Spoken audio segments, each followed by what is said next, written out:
Olá pessoas, e aí, tudo em paz? Maravilha! Bom, eu vou começar esse vídeo aqui mostrando uma prova que a Clara, lá de Portugal, me passou. Pediu para eu dar uma olhada na prova, a gente vai dar uma olhada aqui en passant, só para a gente identificar alguns pontos, Clara, que vão ser bem interessantes para você estudar e pontos esses que a gente já tem aqui nos tutoriais, muito material para trabalhar, tá? Então vamos entender aqui a história. Deixa eu mostrar aqui a prova da Clara. Olha o que que acontece. É muito baseado, e isso é legal, porque é a ideia da percepção, né? É muito baseado na audição. Então, uma análise auditiva, a gente ouve alguma coisa e responde.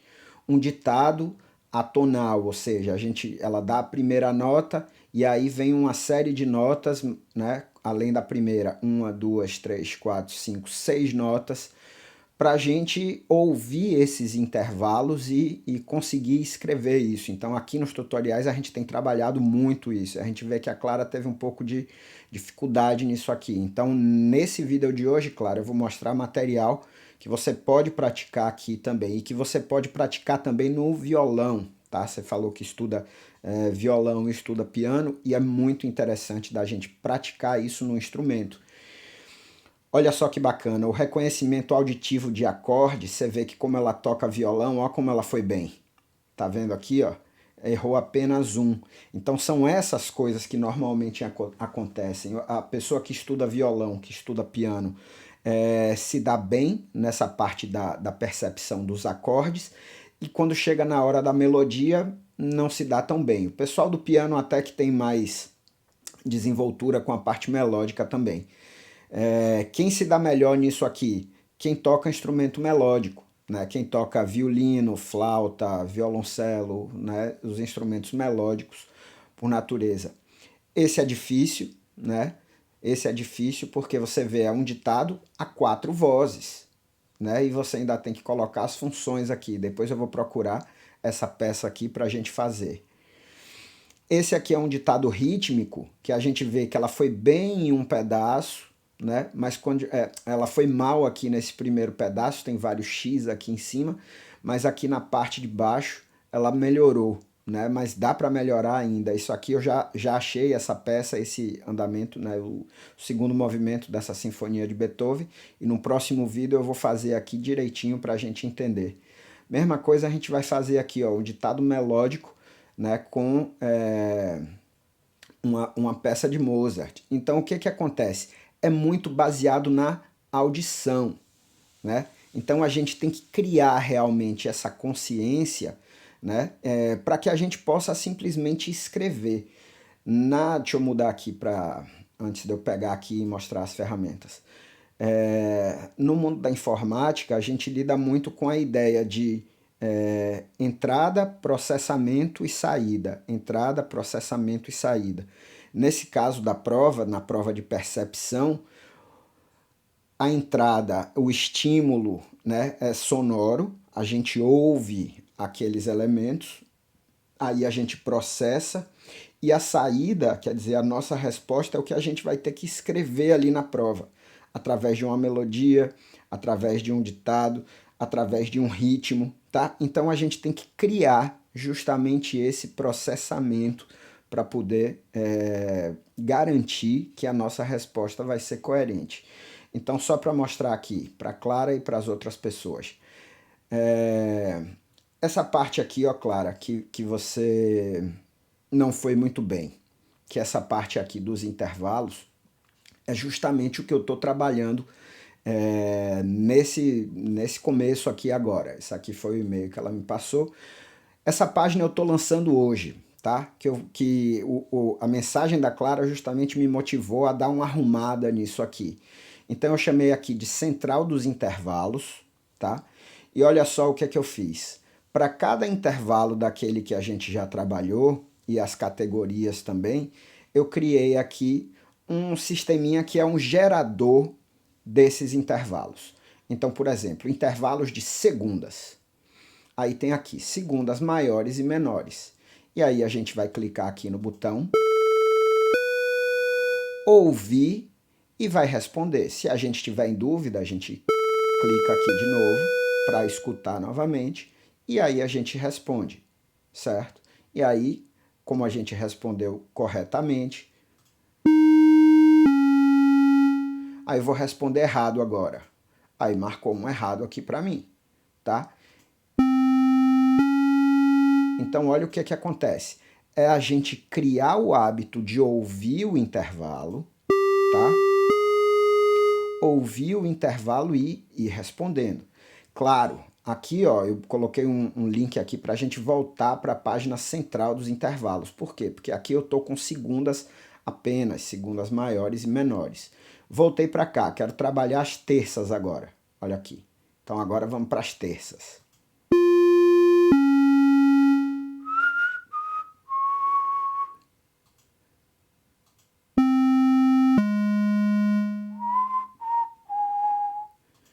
Eu uso muito a ideia de cantar, né? Pegar a primeira nota que é dada e a segunda nota que é dada e imaginar uma escalinha, uma série de intervalos que na minha cabeça já estão organizados ali. Para quê? Para que eu possa ter certeza do intervalo quando eu tenho dúvida em algum deles.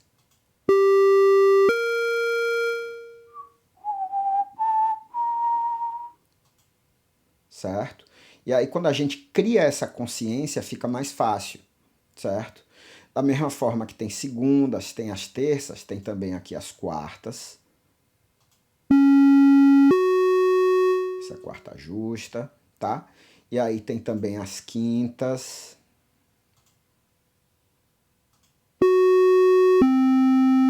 Aqui eu já coloquei, né? Justa, diminuta e aumentada, certo? Nas quintas. Sextas, maiores e menores.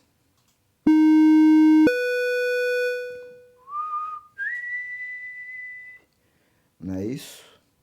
Sétimas também.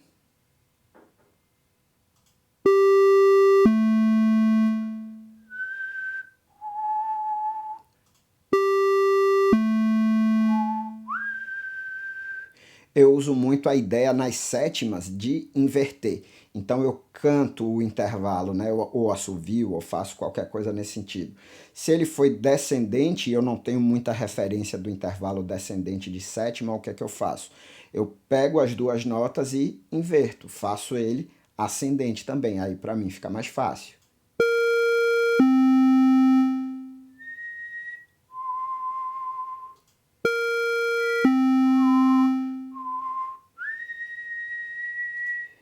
Também foi menor, tá? E é nesse sentido. Aqui nessa primeira parte, ó, eu coloco os intervalos. Quando chega aqui no consonâncias perfeitas, aí eu vou juntar agora quartas justas, quintas justas e oitavas. Então repara, tá aqui. Esse é a oitava.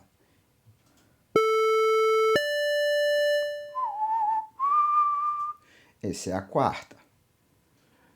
Então essas são as consonâncias perfeitas. Tem também as consonâncias imperfeitas.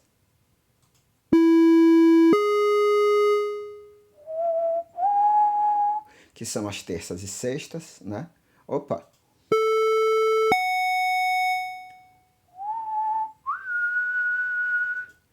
Apertei o botão errado. Pensei em terça maior e cliquei terça menor, que eu botei aqui terça menor primeiro. Terça menor, esse botão, a ordem dele tá me enganando, certo? Aí depois das consonâncias imperfeitas, a gente tem também as dissonâncias, que são as segundas e sétimas. Segunda menor esse.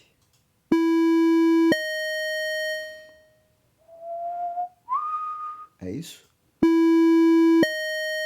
Esse é a sétima maior. Ih, errei. Certo? E aí o que é que acontece?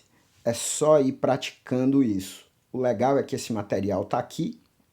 Esse material está todo organizado nessa página, que é o link aqui que eu estou deixando na descrição desse vídeo, certo? A prova da Clara eu vou pegar, né? Devagarinho eu vou respondendo questões e vou ajudando nesse sentido. A Clara pergunta sobre a questão da dificuldade. do não ter tirado ainda umas notas muito altas em percepção. É sempre um processo, claro. A percepção, eu digo que ela é mais complexa da gente desenvolver do que o instrumento propriamente dito. Por que isso? Porque o instrumento a gente está pegando, a gente toca, a gente vê, a gente tem o tato, né? Então, se eu quero uma segunda maior a partir dessa nota, aqui no violão eu tenho que saber que na segunda maior basta eu pular uma casa. Isso é uma segunda maior. E nesse caso aqui, ascendente. Se eu quiser uma segunda maior descendente a partir daqui do dó, eu pulo uma casa descendente. A segunda menor. Então a gente deve, nos nossos instrumentos, tentar fazer que esses sons, tentar fazer com que a gente consiga tocar esses sons e memorizar esses intervalos. Por quê? Porque é justamente pelo fato de na percepção a gente ter que fazer essa abstração, a gente não tem um instrumento na mão para a gente enxergar, ó, eu pulei uma casa, então isso aqui é uma segunda maior. Eu estou na casa vizinha, isso aqui é uma segunda menor. Então eu preciso lembrar desses sons para poder dar as minhas respostas, né, nas provas de percepção. Então, na verdade, quando eu digo assim, não pare de ouvir, nem pare de pensar, é porque isso é realmente um processo, Clara, e que a gente deve buscar esse processo no cotidiano, tá? Estejamos nós com o instrumento ou sem ele. Por exemplo, eu às vezes dou esses exemplos. Eu estou andando na rua ou estou esperando uma consulta no médico, alguma coisa assim, e aí toca um intervalo, toca uma campainha daquela de chamada de senha, qualquer coisa assim. E aí a gente atenta para aquilo e canta aquelas duas notas e descobre que intervalo é aquele. Então é realmente um treinamento contínuo. Você não precisa parar o que você está fazendo para poder praticar, para poder treinar. Se você cria esse hábito de pensar sobre qualquer coisa que a gente ouve, olha que a gente às vezes está andando na rua e passa um carro ou de bombeiro ou de polícia ou uma ambulância com uma sirene. Aquilo tem dois sons que ficam se repetindo. Que intervalo é aquele? Então é nesse sentido que a gente vai desenvolvendo. Eu estou assistindo um filme e aí tem uma música que está ali e está criando um clima. E eu estou percebendo que está um clima bem alegre. Aquilo ali, será que é um acorde maior que está acontecendo ali? Está um clima mais triste. Será que é um acorde menor que está acontecendo ali? Tá um clima mais tenso. Será que é um acorde diminuto que está acontecendo ali? Então são essas coisas que a gente, né, deve fazer, essas associações, né? Agora, é claro, por exemplo, como eu vi ali a peça do Beethoven, eu já cheguei a escutar um pedacinho e vai ser a primeira questão que eu vou trabalhar, trazendo aqui o vídeo para vocês depois. É uma peça lenta, e aí o que é que a gente tem que entender também? As notas estão dadas ali, a gente tem que entender a subdivisão, né? Então é nesse sentido, olha a questão aqui como é que é. Ó. Deixa eu voltar aqui para cá. Eu venho para aqui. Aqui, ó. As notas nesse caso aqui foram dadas, tá? Você não precisa se preocupar com os intervalos propriamente dito, como é o caso dessa questão aqui. Você precisa se preocupar com o ritmo. Então, o que é que vai ter que fazer? Entender a subdivisão. Eu vi que o seu raciocínio aqui ele foi perfeito. Tanto que aqui embaixo você conseguiu resolver muita coisa direitinho. Aqui a gente tem que... Bom, eu vou depois resolver essa questão aqui com calma e as outras também. Beleza, moçada? Clara, é um processo, tá? Não se preocupe não, porque é realmente um processo. Cadê o que eu tenho que apertar para voltar aqui? É um processo, tá? E a gente tem que ir constantemente desenvolvendo isso. Minha dica, por enquanto, pega e resolve os intervalos, tá? Se tá com mais dificuldade nos intervalos, pega os intervalos aí agora e começa a trabalhar. E aproveita esse material nosso que tá aí, que tá muito bom, tá muito bacana, tá bom? Brigadíssimo pela mensagem, turma. Vamos nessa, um forte abraço, até a próxima. Não para de ouvir nem para de pensar. Valeu, até mais.